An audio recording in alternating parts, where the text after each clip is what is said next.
position that you are aspiring to. To denigrate LGBTQ service members is a mistake. If you are a sharpshooter, you're as lethal regardless of what your gender identity is, regardless of who you love. So please know this to be a true statement. So you say it was a political thing. You say it undermined us, social engineering. I don't know why someone having to publicly say or not publicly say who they love is social engineering. I think having that policy in the first place was highly problematic. And as you said in your statement, do you agree anybody should be able to serve in the military if they meet the standards? Senator, as the president has stated, I don't disagree with the overturn of Don't Ask, Don't Tell. Great, because I don't want you thinking, can't serve if you're a mom, can't serve if you're LGBTQ, and then last, can't serve if you're a leftist. The statements you said about people who have views differently than you, that we're the enemy, are you saying that 50% of the DOD, if they hold liberal views or leftist views or are Democrats, are not welcome in the military? Are you saying that? Senator, I volunteered to deploy to Afghanistan under Democrat President Barack Obama. I also volunteered to guard the inauguration of Joe Biden, but was denied the opportunity to serve because I was identified as an extremist by my own unit for a Christian tattoo. Thank you very much. Senator Gillibrand, you would agree that that would be a disqualifying offense, would you not? Senator, you're talking about a hypothetical. I don't think it's a hypothetical. Violence against spouses occurs every day. And if you as a leader are not capable of saying that physical violence against a spouse should be a disqualifying fact for being secretary of the most powerful nation in the world, you're demonstrating an astonishing lack of judgment. The incident in Monterey led to a criminal charge, a criminal investigation, a private settlement, and a cash payment to the woman who filed the complaint. And there was also a non-disclosure agreement, correct?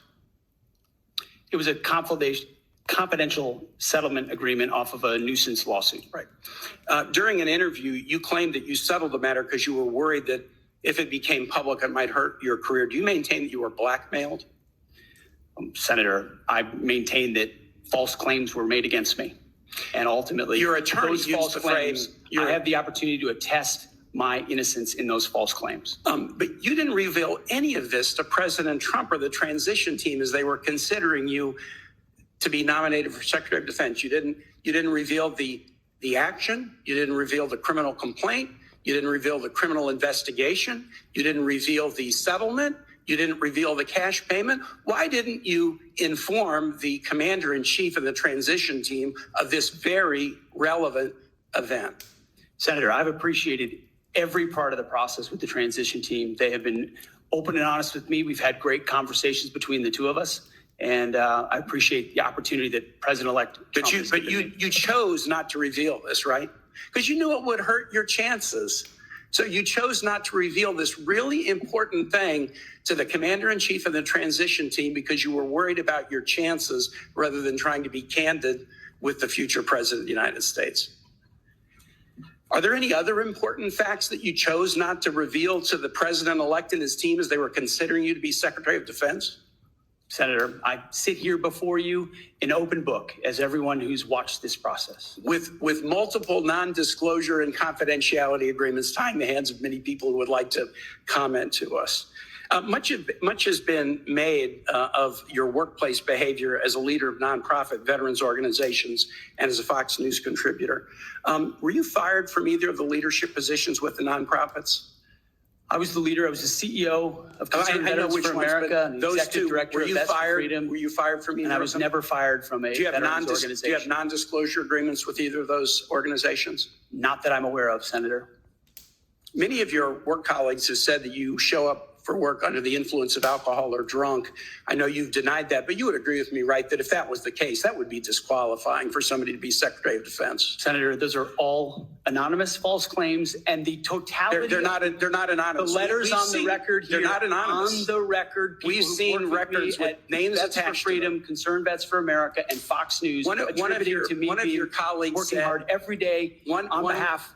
One of your colleagues said that you got drunk at an event at a bar and chanted, "Kill all Muslims." Another colleague, not anonymous, we have this, said that you took co-workers to a strip club. You were drunk. You tried to dance with strippers. You had to be held off the stage. And one of your employees in that event filed a sexual harassment charge as a result of it.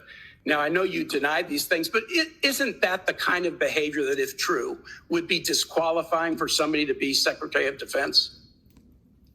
Senator, anonymous false charges. They're not anonymous. And I'll just conclude and say this to the chairman. You claim that this was all anonymous. We have seen records with names attached to all of these, including the name of your own mother.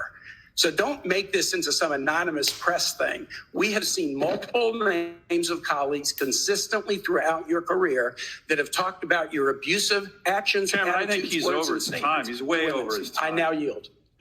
The applications of the Geneva Conventions are incredibly important, but we would all have to acknowledge that the way we fought our wars back when the Geneva Conventions were written are a lot different than the asymmetric, non-conventional environment of counterinsurgency that I confronted in Iraq and Afghanistan. I was the senior counterinsurgency instructor in Afghanistan. My job was to understand how the Taliban and Al-Qaeda operated so that NATO units coming in could be informed of what was happening. They knew our rules of engagement, and when they were more restrictive, they took advantage of them, and it put our men and women in a more dangerous and difficult place. And you believe for future wars we fight, we need to have someone atop the Pentagon, sir, who understands how those ripple effects. Well, I just want impact to the men and understand women your in position. Your position is torture's okay. Is that correct? Waterboarding, torture is no longer prohibited given the circumstances of whatever war we're in. Is that correct? Senator, that is not what I said. I've never been party to torture. We are a country that fights by the rule of law, and our men and women always do. And yet we have too many people here in air-conditioned offices that like to point fingers at the guys in dark and dangerous places, the gals in helicopters in enemy territory who are doing things that people in Washington, D.C. would never dare to do, or send, in many cases. In one of your interviews, you said they're willing to do this. You're talking about Donald Trump and Senator Cruz. They're willing to do something like waterboarding if it's going to keep us safe. Are you okay with waterboarding? Senator, the law of the land is that waterboarding is not legal. So the statement that you made, you now recant. Is that correct? They are willing to do something like waterboarding if it's going to keep us safe. You expressed that with approval. Senator, I'm very familiar with that as a concept, having spent a year at Guantanamo Bay, Cuba, guarding 700 of those that attacked us on 9/11. I just want to be clear. Are we going to abide by the Geneva Convention and the prohibitions on torture, or are we not? Is it going to depend on the circumstances? As I've stated multiple times, the Geneva Conventions are what we base ours, but what an America First national security policy is not going to do is hand its prerogatives over to international bodies that make decisions about how our men and women make decisions on the battlefield. America First understands we send Americans for a clear mission and a clear objective. We equip them properly for that objective. Right, we give them everything they need, and then we stand behind them with the rules of engagement that allow them to fight decisively to defeat America's enemies, which is why we say. I just have a few seconds left, Mr. Hegseth, if you could. I was very disturbed in your opening statement where you talked about the priorities that you have. We will work with our partners and allies to deter aggression in the Indo-Pacific from the communist Chinese. There's not a single mention in this statement about Ukraine or Russia. Is this code for we're going to abandon Ukraine? Senator, the president, that's a presidential level policy decision. He's made it very clear that he would like to see a end to that conflict.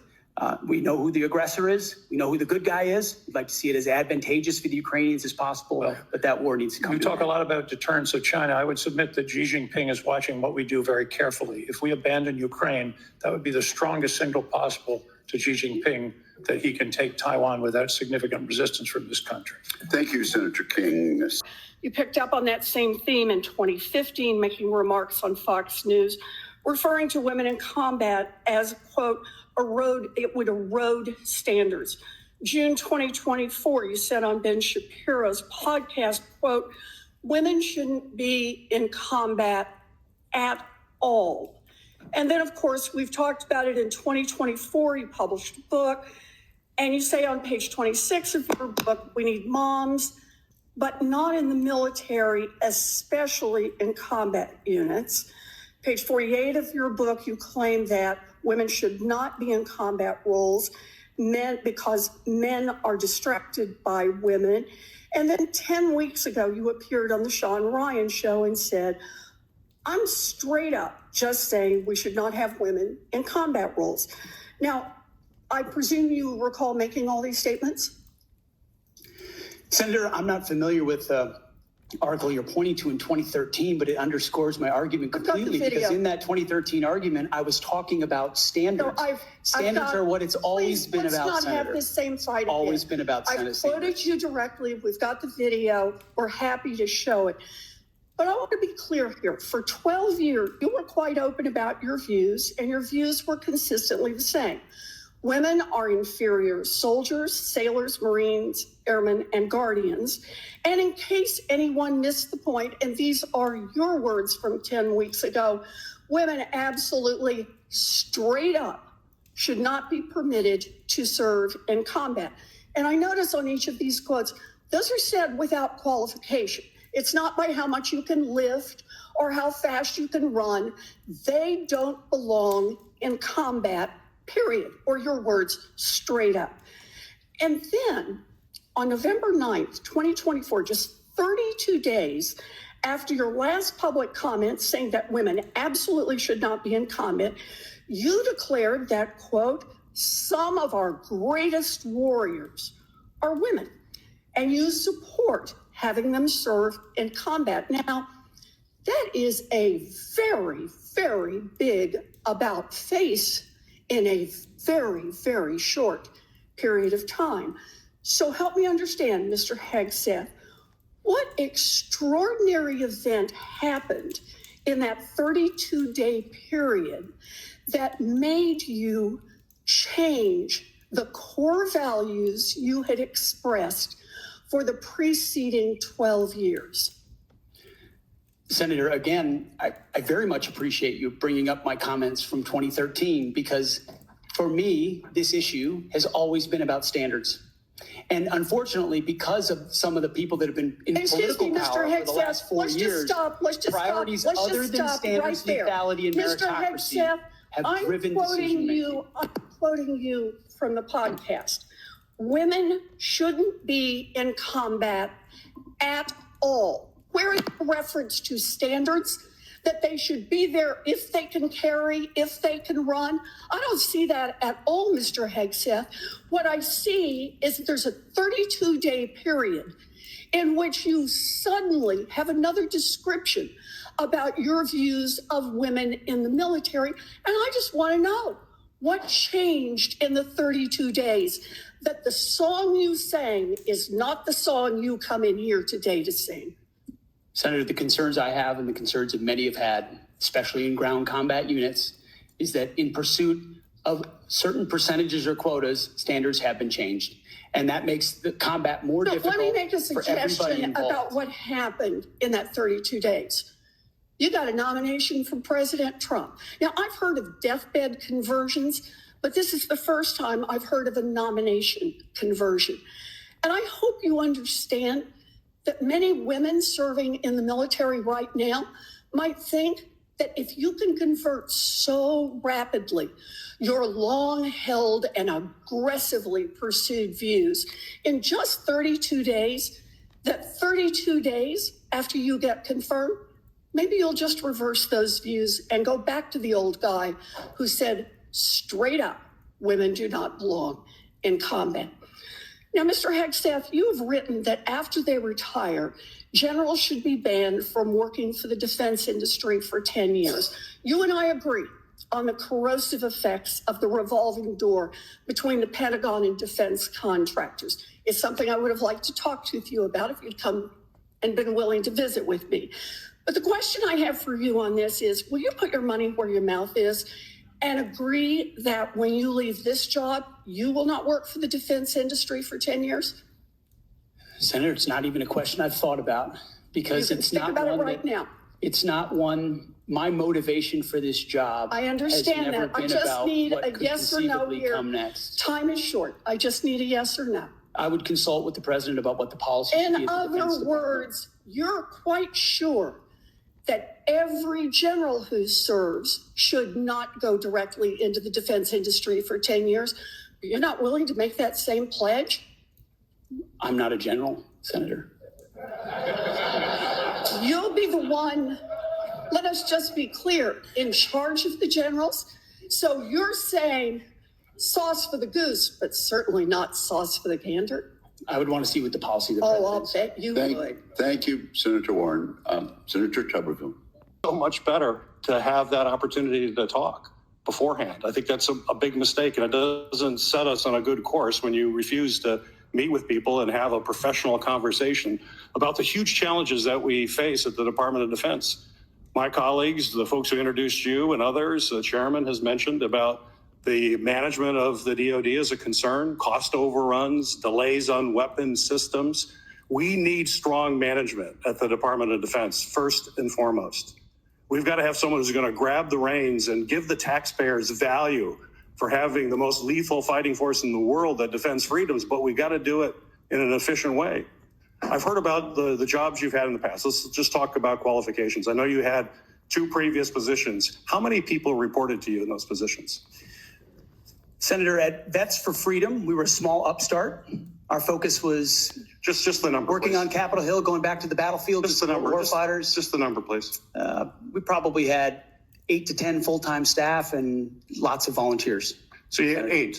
Has there been any other? We've heard about the 2, and certainly there's been a lot of talk about the mismanagement, et cetera, et cetera. I'm just curious. I won't go into that. Just curious. So you had 8 there. What's the largest number of people you've ever supervised or had in an organization in your career? Not 3 million. Senator. No, I don't expect that. Very few people have ever had that experience, but how many? It's a straight up question. I think we had over 100 full-time staff at Concerned Vets for America, roughly, with thousands of volunteers. So 100 people. I was also a headquarters company commander, which would have been Okay, that's fine. a couple of hundred. Nothing remotely near the size of the Defense Department. Right. I would acknowledge that. Actually, not remotely near even a medium-sized company in America, let alone a big company in America, especially a major corporation. And we're hiring you to be the CEO of one of the most complex, largest organizations in the world. We're the board of directors here. I don't know of any corporate board of directors that would hire a CEO for a major company if they came and said, I supervised 100 people before. They'd ask you, well, what kind of experiences you had? We need innovation. Can you give me an experience or your actual experience of driving innovation in an organization? Give me an example of where you have done that. Oh my goodness, Senator, absolutely. At Concerned Veterans for America, we created the Fixing Veterans Healthcare Task Force, a bipartisan task force that had never been done before, to create policy, to drive policy change on Capitol Hill that organizations fought ferociously against. We got the VA Accountability Act passed and the Mission Act passed in a way that a nonprofit of our size, veterans organization, has never done. And that's testified in all the letters that we put forward to the committee, which are on the record. I have limited time. Thank you for that.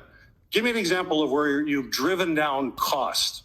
I've heard examples that Senator Blumenthal gave. The cost was a real problem for you in your 50-person organization that you actually raised a lot less than what you actually spent. Did you drive costs down if in a 50-person organization? Let me tell you, we've got to drive costs down dramatically in an organization of 3 million people and hundreds of billions of dollars. You don't have that experience that you can talk about. To me, this is or acquisition reform. Acquisition reform, you bring that up. Have you had experience in acquisition reform? I've written about and studied on acquisition reform. Have you actually done it? Because what we need in the hands of our warfighters better change, because we're not doing it well right now. It better. And we need people who have experience actually doing that. You talk about standards. Again, I'm going to go back to CEO of the most complex organization in the world. I don't think there's a board of directors in America that would hire you as a CEO with the kind of experience you have on your resume. You talk about standards. You talk about raising or lower. We have a problem of standards in the DoD, and we have to raise standards for the men and women who serve. Do you think that the way to raise the minimum standards of the people who serve us is to lower the standards for the Secretary of Defense, that we have someone who has never managed an organization, more than 100 people, is going to come in and manage this incredibly important organization and do it with the professionalism and has no experience that they can tell us that they have actually done that? I have real problems with that. This is not about other issues that are brought up. They're all very important. I'm just about trying to get things done, managing efficiently and having the best people who have demonstrated that in a large organization. And I'm sorry, but I don't see that in your background. There are a lot of other things you can do very well. You're a capable person, but you have not convinced me that you're able to take on this tremendous responsibility with a complex organization and having little or no significant management experience. Senator, I'm grateful to be hired by one of the most successful CEOs in American history, should I be confirmed. And you need to convince us that you're worthy of that vote, because the people of the state of Illinois voted for me to be their senator so that I could cast that vote when it comes to picking who is going to be the next Secretary of Defense. This hearing now seems to be a hearing about whether or not women are qualified to serve in combat, and not about whether or not you are qualified to be Secretary of Defense. And let me just say that the American people need a SecDef who's ready to lead on day one. You are not that person. Our adversaries watch closely during times of transition, and any sense that the Department of Defense that keeps us safe is being steered by someone who's wholly unprepared for the job puts America at risk, and I am not willing to do that. With that in mind, Mr. Hegseth, I want you to try to explain to the American people, this committee, who have to vote for you, and to our troops who are deployed around the world, why you are qualified to lead the Department of Defense. We already know that you've only led as large as a 200-person organization. We already know that you so badly mangled a budget that after you left, they had to bring in a forensic accountant to figure out what went wrong. And that the largest budget you ever managed was about $18 billion. You know, that is about 51,560 times lower than the Department of Defense budget of $825 billion. $16 million is 51,568 times smaller than the defense budget. Please describe to me, Mr. Hegseth, you talk about DOD passing an audit. Please describe to me a time or an organization when you led underwent an audit, because you say you're going to hire smarter people than you to run this audit. I'm not asking you to be an accountant. I want you to be able to tell me what kind of guidance will be given to those employees, what will happen whether or not you pass that audit. Have you led an audit of any organization? Yes or no? I don't want a long answer. Yes or no? Have you led an audit of any organization of which you were in charge? Senator, in both of the organizations I ran, we were always completely fiscally responsible. Yes or no? Did you lead an audit? And the way yes or no? Did you lead an audit? Yes or no? Completely what are you afraid of? You can't answer this question. Yes or no? Did you lead an audit? Do you not know this answer? Senator, yes every or part no? of my leadership yes of these organizations yes has or been no? Did you lead an audit? I will take that as a no. What were the findings? So there were no findings because you've never led an audit. What guidance did you give the auditors? None, because you've never led an audit. Nobody expects you to be an accountant, Mr. Hegseth. What we expect is for you to understand the complexity of this Pentagon budget process that is absolutely necessary to outfit our warfighters. Look, the Secretary of Defense is required to make quick decisions every single day with high-level information that's being provided for them. A Secretary of Defense has to have breadth and depth of knowledge. Right now, I am concerned that you have neither. Mr. Hegseth, what is the highest level of international negotiations that you have engaged in, that you have led in? Because the Secretary of Defense does lead international security negotiations. There are three main ones that the Secretary of Defense leads and signs. Can you name at least one of them?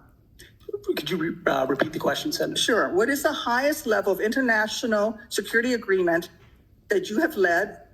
And can you name some that the Secretary of Defense would lead? There's three main ones. Do you know? I have not been involved in international security arrangements because I have not been in government other than serving in the military. So my job has been to So no, the answer is, can you name one of the three main ones that the Secretary of Defense defense signs? arrangements. I mean, NATO might be one that you're referring to.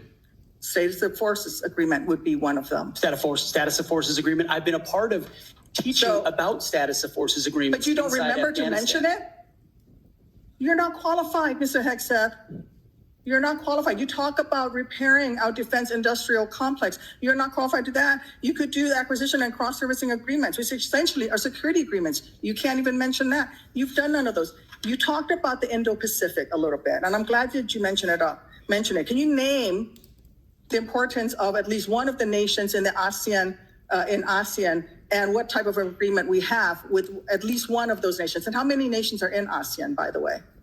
I couldn't tell you the exact No, you amount of couldn't, nations in because you're that, not but I even know we have bothered to allies do- in South Korea and Japan and in AUKUS with Australia and trying to work Okay. on submarines with them. Mr. and data Hegseth, transfers none with of those them. countries We are have in allies ASEAN. across. None of those 3 countries that you've mentioned are in ASEAN. I suggest you do a little homework before you prepare for these types of negotiations. Listen, Mr. Hegseth, we ask our troops to go into harm's way all the time. We ask them to go into harm's way. And this behind me is a copy of the Soldier's Creed, a copy that usually hangs over my desk here in the Senate. And you should be familiar with it. It's the same copy that hung over my desk at Walter Reed every single day that I woke up and fought my way back because I wanted to go back and serve next to my buddies who saved my life. This same copy, these words are repeated over and over and over again. And let me read out 2 things to you, 2 sentences.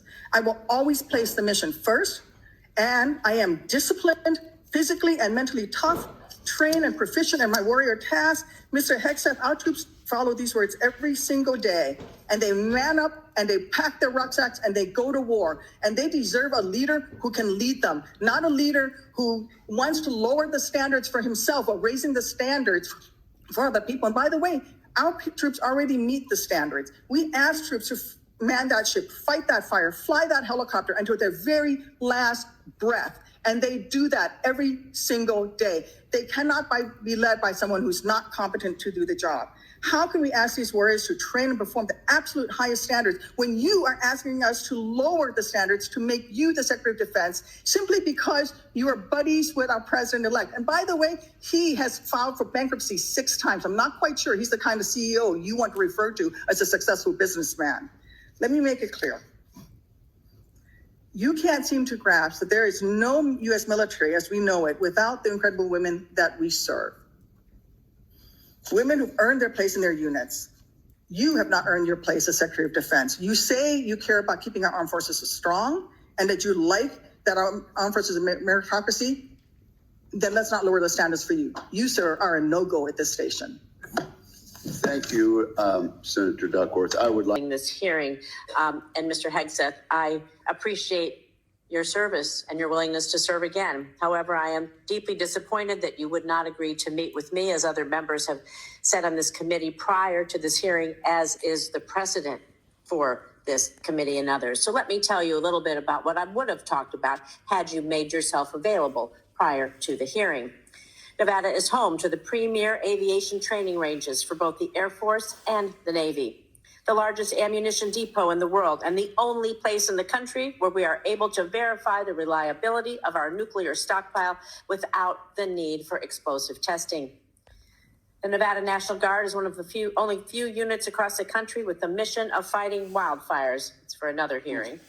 And currently activated to fight the devastating fires around Los Angeles in support of our neighbors. We therefore play a critical role in our national security, and the person who holds the position of Secretary of Defense matters greatly to Nevada service members and our military equities. But every single person who serves in the military, we've talked about, my colleagues, esteemed colleagues, we've talked about recruitment and retention. One day, they will become a veteran. So my veterans and the folks who are serving active duty now are concerned about what you think. DOD does not have jurisdiction over Nevada's 200,000 plus veterans, but I am interested in your views about the service members once they've transitioned out of the military, given the influence you would have while they're in service, if confirmed. In 2019, on a segment of Fox and Friends, you said that veteran service organizations, VSOs, I'm going to quote, encourage veterans to apply for every government benefit they can ever get. You did. I respect that. Will you? Senator, with all due humility, I don't know that there's anyone in this room over the last 20 years that have worked harder to ensure that our veterans are taken care of. It has So been do a you think passion veterans of are my life, dependent on the- alongside with so many on this dais, to make sure that veterans receive, and it is a recruiting crisis. But you said When that veterans are not treated dependent well, on the government. they don't You want said their veterans are sons and daughters dependent to on the join. government. Do you believe that veterans getting these benefits are dependent on the government? Or do you believe it's a benefit they've earned and deserved through their service? It's a Are they benefit they've dependent? earned and a hand up to the But these are next your chapter of their words life. then. So you have Absolutely. again changed your position. Where you believe the veterans are dependent, now you believe they've earned and deserved it. I just think it's disrespectful to change that position. These are benefits that people may need throughout their life and may not know when they need them or how they're going to need them. And they need to be there when they do. Thank you. I'm going to move on to my next question. America's role in the world. Our alliances, the threats America's facing, they're serious, they're wide-ranging, from China to Russia to Iranian-backed terrorism. So do you agree with the National Defense Strategy that the U.S. cannot compete with China, Russia, and their partners alone, and certainly cannot win a war that way? And this is a quote from the National Defense Strategy. Is your interpretation that American first foreign policy is America alone? Does that include abandoning our allies and partners such as NATO, Taiwan, Israel, and others? And if we can't win alone and we don't strengthen our strategic partnerships, I would say that position, your position, places on a strategic path to lose to our adversaries. So maybe you're okay with choosing that path for America. I want to know how you square that position with the positions you articulated in your book, where you wrote that NATO is at relic, at best a distraction, and should be scrapped and remade. Are you okay with sending us down a path where we can't win? Senator, the world has had, our friends in the world have had no better ally. Our allies and partners have had no better friend than President Donald Trump, who's I'm not talking reinvigorated about a NATO President alliance, Donald Trump. who's I'm stood talking about behind your Israel words. in every way, in ways this administration has not. He has ensured that the NATO alliance has become far more robust. He worked Donald Trump going to with stand allies behind in the Ukraine? Pacific as well. Is Donald Trump going to stand behind Ukraine? Are you going to stand behind Ukraine? You say he's the strongest president. President-elect Trump said he will end the war in Ukraine before he takes office. Okay, so less than a week before he's inaugurated, to the best of your knowledge. Do you have knowledge of a plan that he's going to use to rapidly end the war with Ukraine? Do you believe it's feasible, that it does not make unacceptable concessions to Vladimir Putin, who is a brutal dictator? And are you going to give President-elect Trump military advice that you have given others to achieve the objective of us winning the war in Ukraine? How do you think a rapid end to the war that Vladimir Putin started will affect the United States standing across the world? Senator, I will always give clear guidance, best guidance to the President of the United States on matters like that. Do you think that if we concede to Vladimir Putin, that will hurt our credibility with our allies and partners? And do you not believe that our adversaries are watching? Perhaps you can take that for the record, Mr. Hegseth. Well, challenge is that you've overcome when you've been asked about them. So I'm going to give you an opportunity here to be as forthright as you say you want to be. So while leading concerned veterans of America, there were very specific cases cited by individuals about your conduct. I'm going to go through a few of them, and I just want you to tell me if these are true or false. Very simple. On Memorial Day 2014, at a CVA event in Virginia, you needed to be carried out of the event for being intoxicated. Senator, anonymous True. smears. Just true or false? Very simple. Summer of 2014 in Cleveland, drunk in public with the CVA team. Anonymous smears. I'm just asking for true or false questions. True or false answers.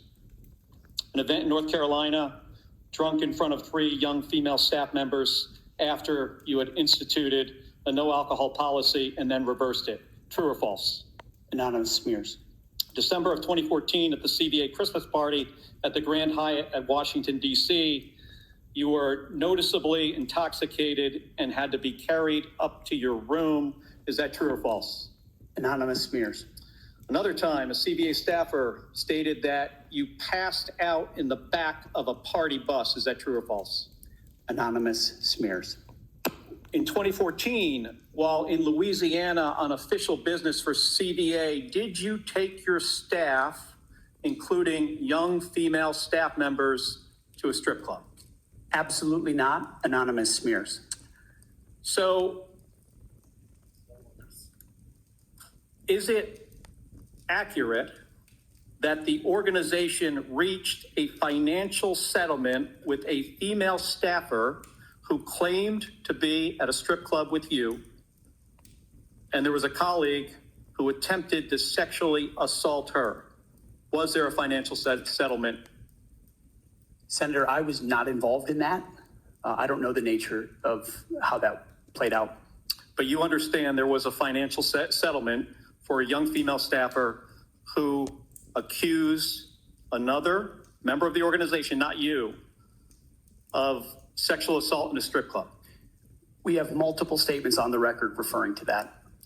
But you claim you were not there when that occurred. Absolutely not. Now, the behavior I cited, if true, do you think that this behavior of intoxication, going into these type of establishments, women on your staff being so uncomfortable that they have to file these sort of harassment claims, do you think this is appropriate behavior for a leader?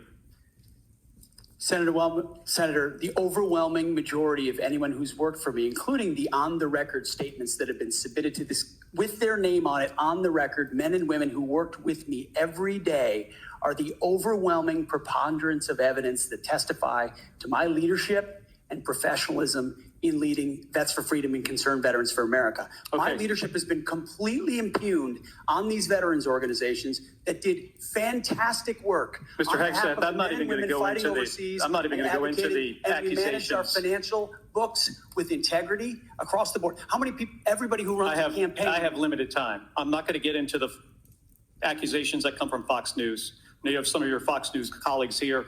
There were multiple instances of accusations against you about drinking on the job. All anonymous, all false, all refuted by my colleagues who I worked with for 10 years at 6 a.m. to 9 p.m. and everything. The challenge here for me, Mr. Hegseth, only seen is when there is discussion about personal challenges and you admittedly had issues with heavy drinking.